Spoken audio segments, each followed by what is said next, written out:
अपना वचन निभाओ। कैकेयी की जिद अडिग थी।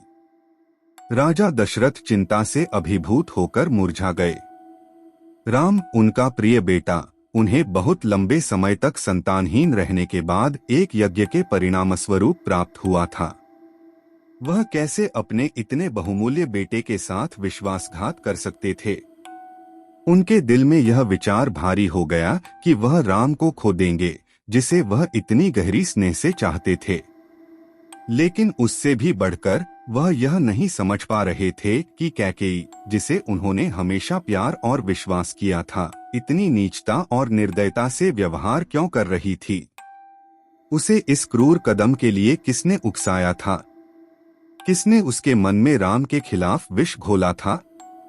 इन सवालों से तड़पते हुए राजा दशरथ ने अपने दिल में भारीपन और दुख के साथ एक बार फिर से कैकेयी का मन बदलने की कोशिश की। कैकेयी, क्या तुम गुस्से में हो क्योंकि मैंने राम के राजतिलक का निर्णय तुम्हारे बिना किए लिया?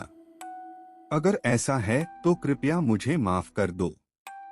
मैं तुमसे विनती करता हूँ, कृपया इस राजतिलक के लिए सहमत हो जा। अयोध्या के लोग तुम्हें इस निर्णय में अपना समर्थन देने के लिए प्यार और सम्मान देंगे। कैकेयी अडिग रही। राजा के विनय और आंसुओं से अभिभूत होकर भी वह नहीं झुकी। राजा दशरथ ने पूरी रात कैकेयी के कमरे में बिताई। उनका दिल शोक से भरा हुआ था। उन्होंने उससे बार बार विनती की, दया की भीख मांगी और रोते रहे, लेकिन कैकेयी में कोई भी संकेत नहीं था कि वह झुकेगी। अगली सुबह का उजाला हुआ और अयोध्या नगर में खुशी का माहौल था।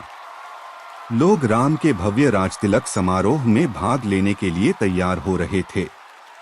वशिष्ठ और अन्य ऋषि पवित्र अनुष्ठानों में व्यस्त थे और नगर उत्साह से भरा हुआ था। इस बीच मंत्री सुमंत्र, जिन्हें बताया गया था कि राजा कैकेयी के कमरे में हैं, वहां पहुंचे। लेकिन जब वह कमरे में गए तो उन्होंने राजा को दुखी और परेशान अवस्था में पाया। कैकेयी ने सुमंत्र को राजा से बात करने से रोक दिया और उसे कठोर आदेश दिया।